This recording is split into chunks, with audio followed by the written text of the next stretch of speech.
Hello everyone, आज हम देखते हैं एक्सरसाइज 4.3 का सेकेंड पार्ट जो स्टार्ट होता है क्वेश्चन नंबर 6 से। तो फर्स्ट क्वेश्चन है, if the work done by a body on application of a constant force is directly proportional to the distance travelled by the body, express it in the form of the equation in two variables and draw the graph of the same by taking the constant force as 5 units.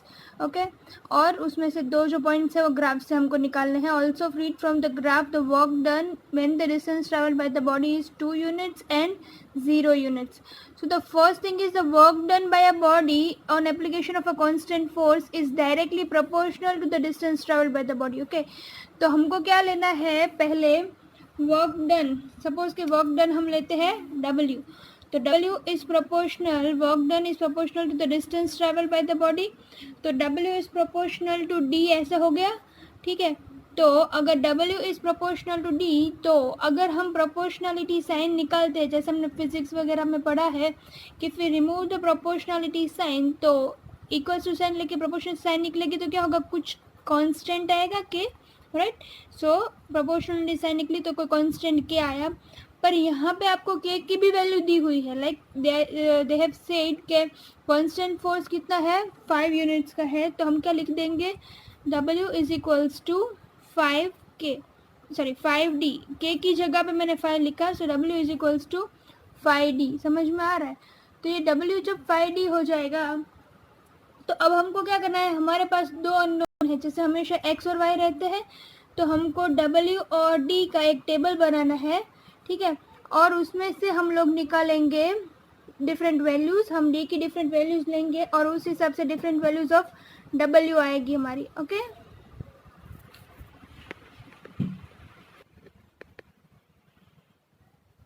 तो if I take different values of D, let us take for D is equals to 0.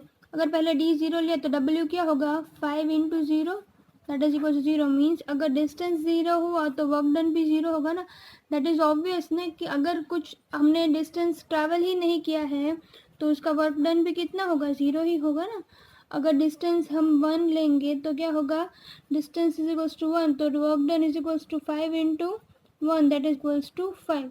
सो अगर distance 1 unit होगा तो work done कितना होगा, 5 units. Okay, उसके बाद for distance is equals to 2 then work done will be equals to 5 into 2 that is equals to 10. So if the distance is 2 then the work done will be equals to 10. Now see from here हम लोग देख सकते कि इधर है ना, हम negative values नहीं ले सकते डिस्टेंस की, क्योंकि डिस्टेंस कभी नेगेटिव नहीं हो सकता ना. हम डिस्टेंस थोड़ा सा कवर करेंगे, अब डिस्टेंस नेगेटिव कैसे होगा, दैट इज़ नॉट पॉसिबल. सो हम इधर पॉजिटिव वैल्यूज ही लेंगे. अब उसको हम ग्राफ में प्लॉट करते हैं. तो यहाँ पे मैंने ग्राफ का ये प्लॉट कर लिया है. तो ये होगा एक्स एक्सिस पे हम डिस्टेंस ले रहे हैं और वाई एक्सिस पे हम ले रहे हैं वर्क डन. ओके, सो पॉइंट्स कैसे रहेंगे, पहला कोऑर्डिनेट डिस्टेंस का रहेगा, दूसरा कोऑर्डिनेट डब्ल्यू का वर्क डन का रहेगा. तो वो पॉइंट्स कैसे लेंगे हम, 0,0, 1,5 एंड 2,10. ठीक है, तो पॉइंट्स होंगे हमारे, ये फर्स्ट पॉइंट होगा 0,0, 0,0. ठीक है, उसके बाद था 1,5, that will be distance is 1 and 5 is the work done. So इधर आएगा, so this is 1, 5. Okay, and the last one was 2, 10. So this is 2 and 10 is the work done. So यहाँ पे 2,10. So these are the 3 points. अब इन तीनों को हम join कर लेते हैं.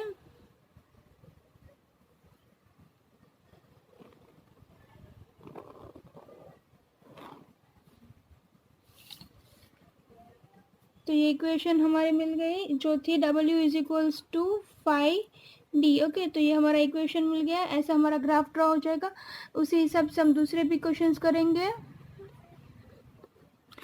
इसमें सब क्वेश्चंस थे कि find the work done when the distance traveled by the body is 2 units. See, when the distance is 2 units then the work done will be what, 10, no. तो इसमें हम लिख सकते हैं कि जब डिस्टेंस 2 यूनिट्स था तो वर्क डन कितना होगा, 10 यूनिट्स। और दूसरा क्वेश्चन था जब डिस्टेंस 0 था तो वर्क डन कितना होगा, तो वो भी 0 ही होगा। वो हमको ग्राफ से पता लगाना है। वैसे भी हम पता लगा सकते हैं डिस्टेंस की वैल्यू पुट करके, पर इधर बोला था कि ग्राफ में तो 2 है तब 10 और 0 है तब 0। ओके, क्वेश्चन नंबर 7 है Yamini and Fatima, 2 students of class 9 of a school together contribute rupees 100, okay, towards the prime minister's relief fund to help the earthquake victims. इसका कोई proportion नहीं दिया है, just they are saying that Yamini and Fatima दोनों मिलके कितना rupees contribute कर रहे हैं 100। तो उसका लीनियर इक्वेशन बहुत इजी हो जाएगा। Write a linear equation which satisfies this data, you can take their contributions as rupees x and rupees y, draw the graph of the same. तो इसका लीनियर इक्वेशन बहुत इजी हो जाएगा। क्या होगा, x plus y equals to 100। Okay good, पर graph देखते हैं इसका। हो गया हमारा equation x plus y equals to 100। ठीक है, x सपोज मैंने फातिमा का लिया और y जो है वो यामिनी का लिया, तो दोनों हो गया। तो let us take different values. Equation था x plus y equals to 100, right. Now हम जैसे हमेशा करते हैं, taking one as a subject of equation, suppose y को हमने सब्जेक्ट ऑफ इक्वेशन ले लिया, तो क्या होगा 100 माइनस एक्स, मतलब हम डिफरेंट वैल्यूज ऑफ x लेंगे और y की वैल्यूज हमको मिलेगी। ठीक है, इधर हम x की वैल्यूज कैसे लेंगे, टेंस में लेंगे ताकि हमको इजी रहे बोलो। तो पहले लेंगे हम for x is equals to, suppose हम ले रहे हैं कि x की वैल्यू 50, तो x की वैल्यू अगर 50 लेंगे तो y की वैल्यू क्या होगी 100 minus 50, that is equals to 50। तो अगर x की वैल्यू हमने 50 लिया तो y की वैल्यू क्या मिली 50। क्यों, अगर हमने 1 लिया होता तो क्या होता, 19 x plus y equals to 100 है, तो वो वैल्यूज क्या आती 1 और 99, 2 और 98, तो वो हमारे लिए प्लॉट करने में थोड़ी हार्ड हो जाती। इसलिए हम इधर टेंस के लिए जैसे 50 ले लिया, फिर दूसरा ले लेते हैं for x is equals to 60 ले लेते हैं। तो अगर x की वैल्यू 60 है तो y क्या होगा 100 minus 60, that is equals to 40। और तीसरा ले लेती हूँ, सो इधर मिल गया x अगर 60 है तो y है 40। और तीसरा ले लेते हैं फॉर x इक्वल्स टू 80, अगर x की वैल्यू 80 है तो y की वैल्यू क्या होगी 100 minus 80, so that is equals to 20। So अगर x की वैल्यू 80 है तो y की वैल्यू क्या आएगी 20। सो ये हमारे पॉइंट्स हो गए 50 50, 60 40 and 80 20। Let us plot it on the graph. तो हमारे पॉइंट्स है 50 50, तो वो हो गए 50 यहाँ पे और 50 ये, तो that is 1 point, that is 50 comma 50। दूसरा पॉइंट था 80 कॉमा 20, सो दैट वाज यहाँ पे 80 और 20 इज वाई एक्सिस का, सो दिस इज 80 कॉमा 20। और third point was 60 comma 40, so this is 60 and here it's 40, so this will be 60 comma 40. Okay, so this way 3 points we are getting. So now let us draw the line passing through these points. The line will be like this.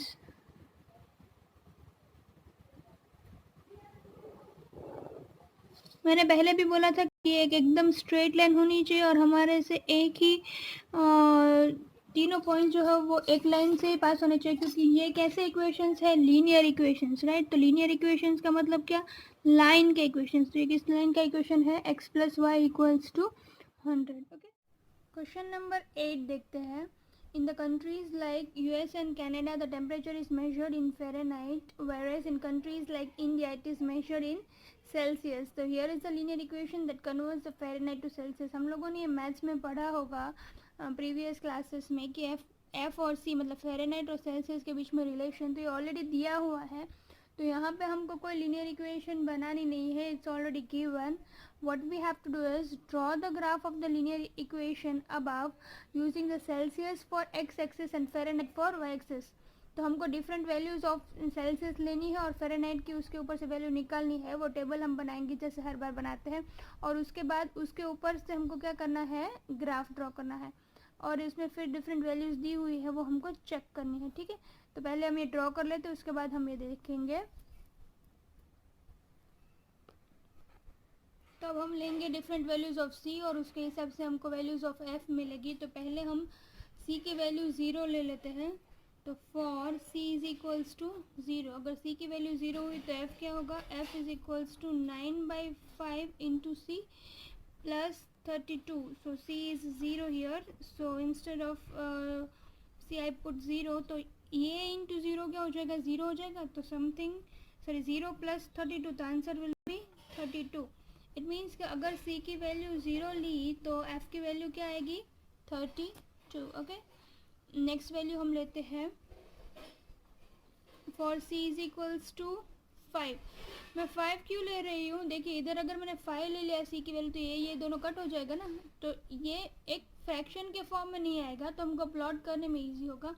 इसलिए c की value 5 ली तो ये क्या होगा, 9/5 into 5 plus 32. सो ये दोनों cancel, तो क्या होगा 9 plus 32, that will B 41. Okay, so by taking 5 it will get 9 की वैल्यू will get f की value 41. now let us take a bigger value, so हम ले लेते हैं 30. c की वैल्यू 30 क्यों ली मैंने, क्योंकि नीचे जो सब क्वेश्चंस है उसमें भी दिया है कि फॉर टेम्परेचर 30 डिग्री सेल्सियस उसका फ़ारेनहाइट का टेम्परेचर फाइंड आउट करना है, तो इस हिसाब से हमारा वो भी हो जाएगा साथ में. सो 9/5 इंटू सी की जगह पे 30 plus 32. So this will be 6, so 9 6 54 plus 32, that will be 86. Okay, सो हमारा इतना हो गया, तो ये सारे पॉइंट्स रहेंगे. हमको दिया है इधर पे,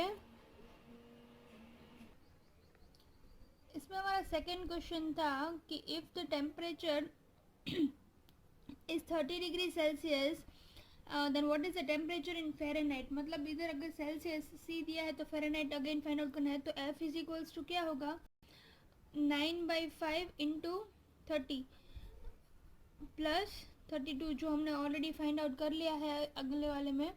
तो यही वाला जो है वो सेम ऊपर वाला, that will be equals to 86. Okay, so now उसका थर्ड पार्ट देखते हैं हम. if the temperature is 95 degrees Fahrenheit, मतलब अगर हमको फ़ारेनहाइट की वैल्यू चाहिए दी हुई है, तो अगर ये फ़ारेनहाइट जो है वो 95 है तो is equals to 9/5 into C is equal C plus 32. तो यहाँ पे हम कौन सी वैल्यू लेंगे ताकि हमको ये वैल्यू जो है वो 95 आए. तो हमने यहाँ पे 30 लिया तो 86 आया, राइट. तो हम इधर पे 35 लेते हैं. ओके, क्योंकि ये 6 से कट हुआ था ना, तो यहाँ पे हम ले लेंगे x की वैल्यू, c की value 35. So that will B 9/5 into 35 plus 32. सो ये दोनों कट हो जाएंगे, तो क्या हो जाएगा 7. 5 7 से 35, सो 9 7 से 63 प्लस 32 आ गया ना 95. सो यहाँ पे c की वैल्यू हमने क्या ली, 7. तो हम ये भी चाहे तो प्लॉट कर सकते हैं यहाँ पे कि if c is equals to, यहाँ पे हम प्लॉट कर सकते हैं कि if c is the value of the c is 35, so the value of f will be what 95. Okay, so now third question, उसका थर्ड पार्ट जो है, if the temperature is 95, third हो गया. Fourth part, if the temperature is 0 degree Celsius then what is the temperature in Fahrenheit. This is 0, तो हमने वो भी find out कर लिया कि अगर 0 है तो सेल्सियस, तो फ़ारेनहाइट कितना होगा 32, वो हमने आगे वाले में फाइंड किया था. If temperature is 0 then Fahrenheit वो भी मिल गया. एंड उसी का पार्ट है, if the Fahrenheit is 0 degree Fahrenheit then what is the Celsius. तो वो हम फाइंड आउट कर लेते हैं कि यहाँ पे 0 चाहिए हमको, तो what should be the value of the Celsius. Okay, so उसके लिए हमको क्या करना है, 9/5 into c plus 32. So what I will do is 32 को इस साइड जाने दो. So 9/5 into c is equals to minus 32. So now this 5 will go this side, so c will be equals to minus 32 into 5 by 9. So the answer will be इसका answer होगा -17.5 degree Celsius approximately. Okay, तो इतना answer आ गया, तो हम क्या करेंगे अब इन सबको ना प्लॉट कर देंगे ग्राफ पे। उसके बाद एक और है कि is there a temperature which is numerically the same in both Fahrenheit and Celsius. तो देखिए वो सेम किस पॉइंट पे होगा, वो हमको सारे पॉइंट्स चेक करने पड़ेंगे। इससे बेटर है कि हम क्या करेंगे, इतने में से ग्राफ ड्रॉ करेंगे और उसमें से पता लगा लेंगे कि किस में सेम है। ठीक है, तो यहाँ पे पॉइंट्स प्लॉट कर लेते हैं हम। पहला पॉइंट था हमारा 0,32 सेल्सियस 0 और ये 32, तो यहाँ पे 32 इधर पे आएगा, तो this will be the point 0,32। उसके बाद दूसरा पॉइंट है 5,41, so this will be 5 this and 41, this is 41, so this is your 0,5,41. now 30,86, so let us not do that because 86 हमने यहाँ पे 50 तक ही ड्रॉ किया है, आगे का हम नहीं करेंगे तो चलेगा। हम दूसरे पॉइंट्स ले लेते हैं, ठीक है, या तो फिर इन दोनों से भी काम चला सकते हैं। दूसरा पॉइंट एक था हमारा कि Celsius value was 17.8 -17.8 and Fahrenheit value was 0, so this will come here approximately 16 17 something. Okay, so let us now draw the graph of this, the line. So this is here,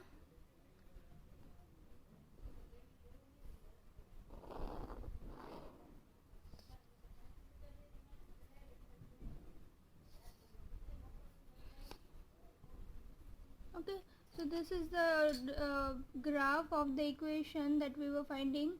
Okay, now इनमें different values भी थी कि find with at which point the both the values are same।